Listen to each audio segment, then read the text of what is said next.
reading from the Holy Gospel according to Luke.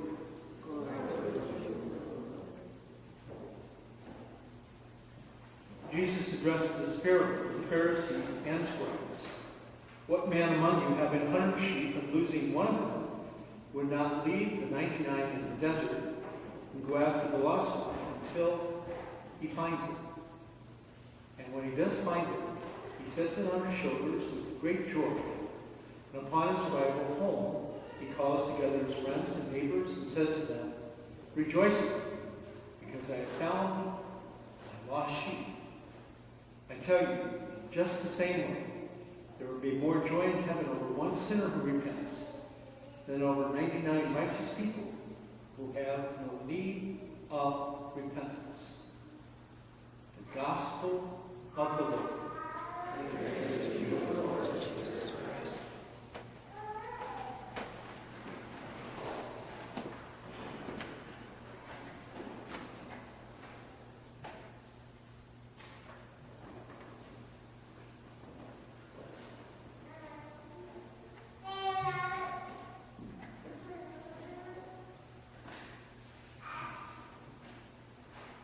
The Lord is giving us an opportunity to celebrate mysteries tonight.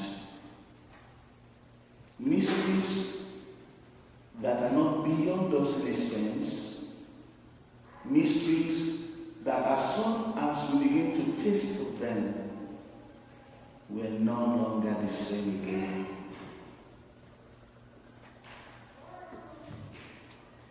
So I think one day Sister Helen was telling me about the second grade kids. She's not happy that she did not know all their names. She wanted to know all the names of the kids. But she knew the names of those that were stopped. Because they called attention and she knew their names. Maybe after repeating the names. Today, we are told, the Lord is my shepherd, there's nothing I shall want. And you know what the shepherd does? In Israel, among the Jewish people, the shepherd, when he discovers one sheep that is not hearing his voice, he grabs the guy, breaks one of his legs, and hangs him on the neck. So, because he knows every time the shepherd goes, that guy is going the wrong direction.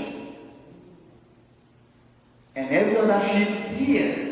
But that guy, maybe he's having a hearing problem.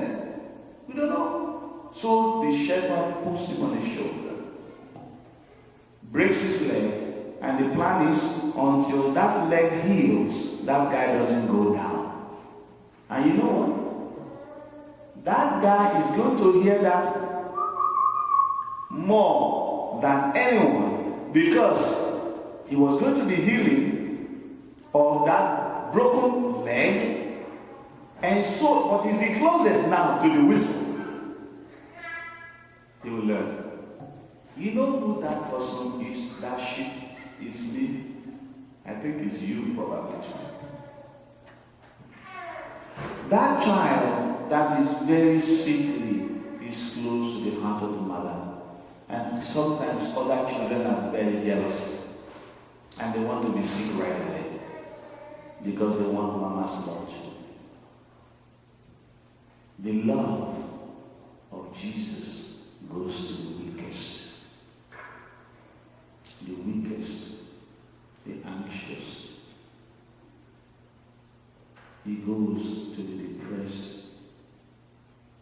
He goes to those who are sick in sin, habitual sin, and those who ask themselves, how am I going to survive?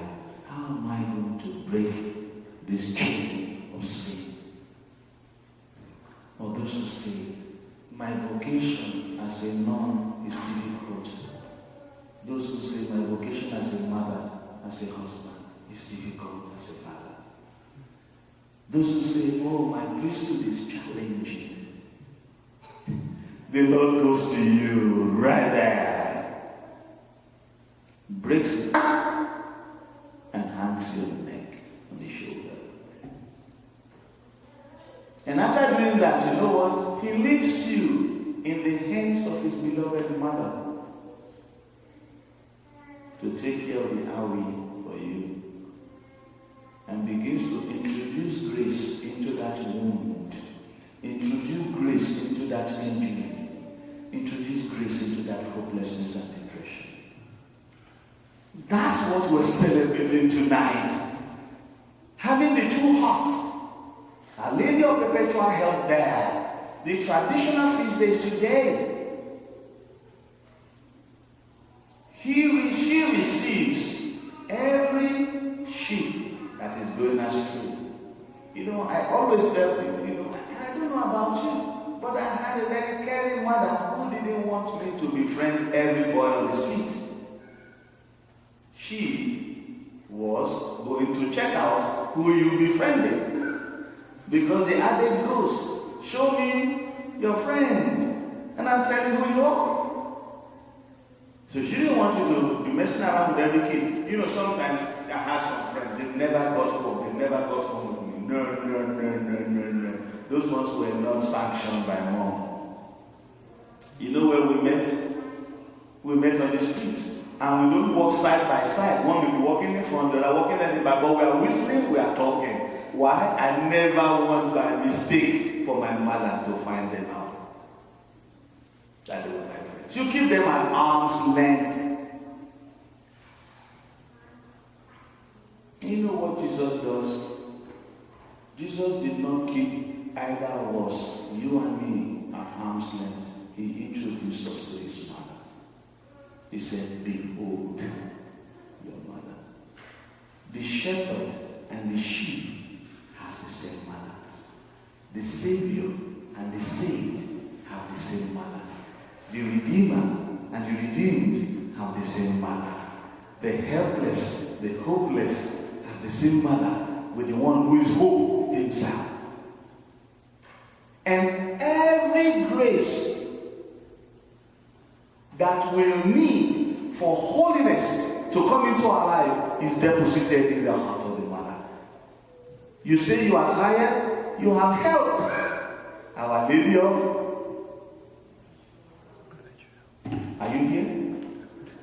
Yeah, no, I'm not going to do the homily alone. You're going to be of help to me. We have who? Our Lady of Perpetual Help. And you see her name, Perpetual Help. Perpetual. Because she helps perpetually.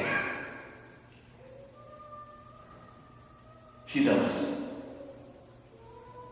God knows you and I cannot make it all by ourselves. He doesn't need a mother, but he chose one for you and for me. And you know my little story?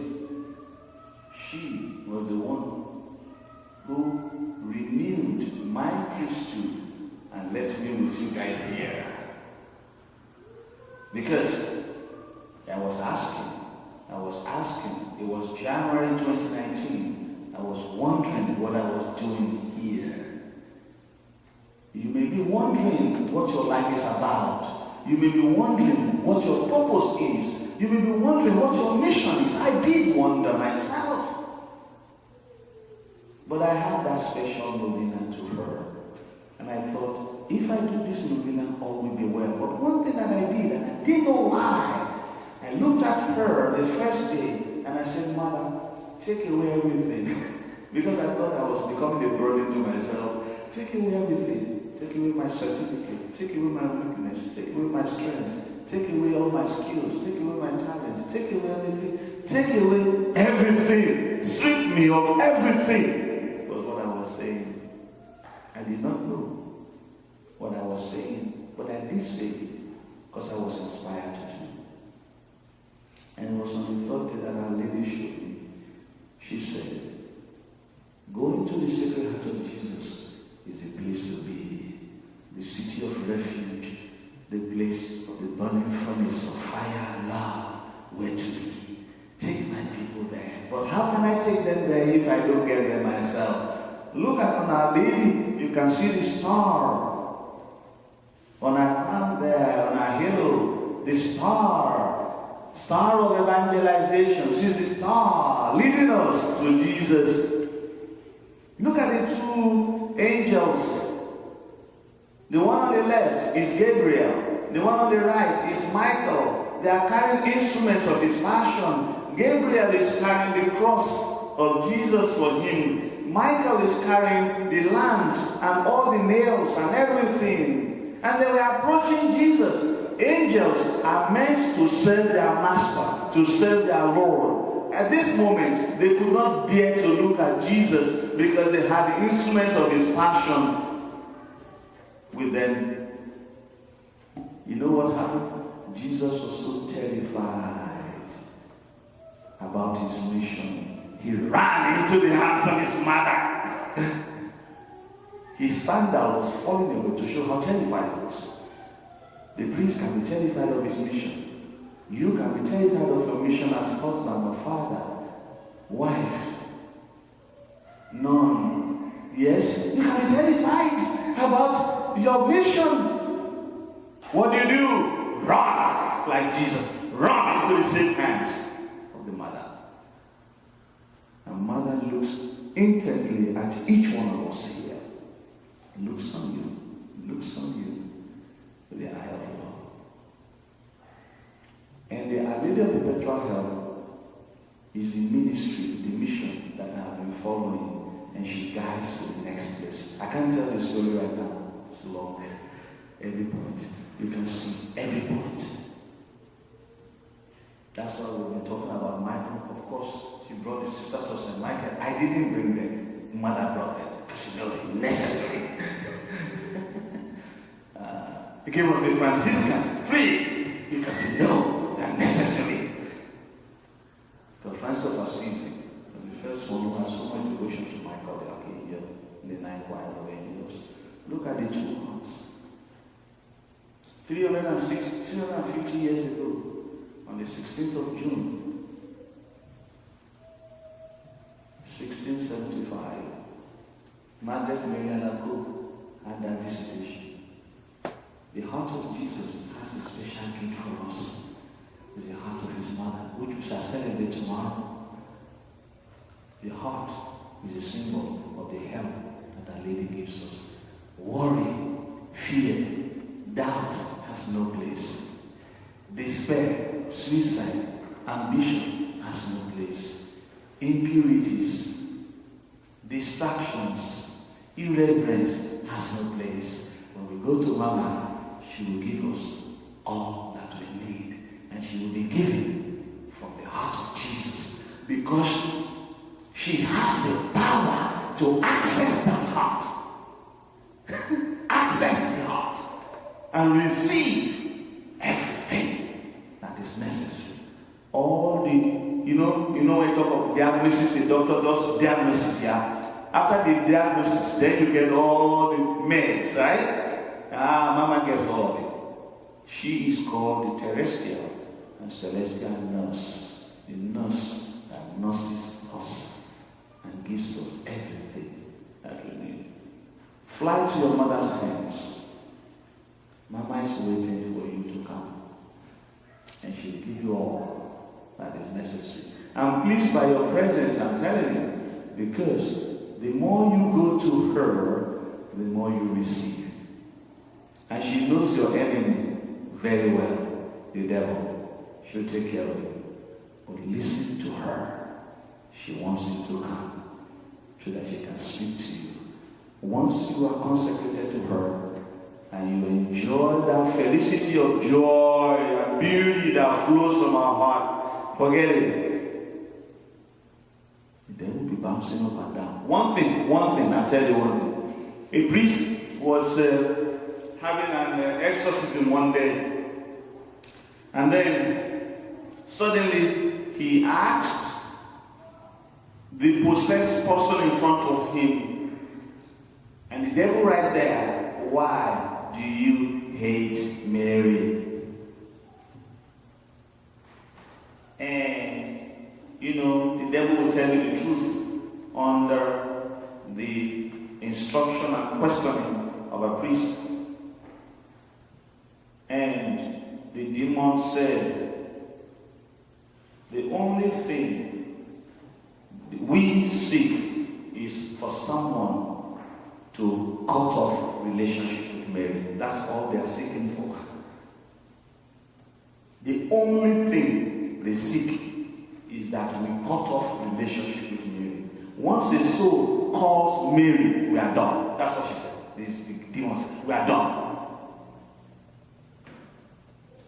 And she said, because when Mary looks at the Blessed Trinity, even a wink from her, the Trinity knows what she wants. Even when she winks, and the Trinity gives to her. So you know, when the devil tempts you not to pray the rosary, you know what he's doing. He wants to get you. He wants to get you. When he says he's tempting you and you don't want to say the Hail Mary, say, I can go through it. Boom! He wants to get you. When you don't go to first Friday devotion, first Saturday, and go to confession and I'm sleeping today, he wants to deal with you. And I have seen it very well even in my life. You stop praying the rosary, you are gone. It may not happen instantly, but it goes like that, and you are off. Keep up your relationship with Mama. She loves it that I'm saying it. She's smiling to me right now.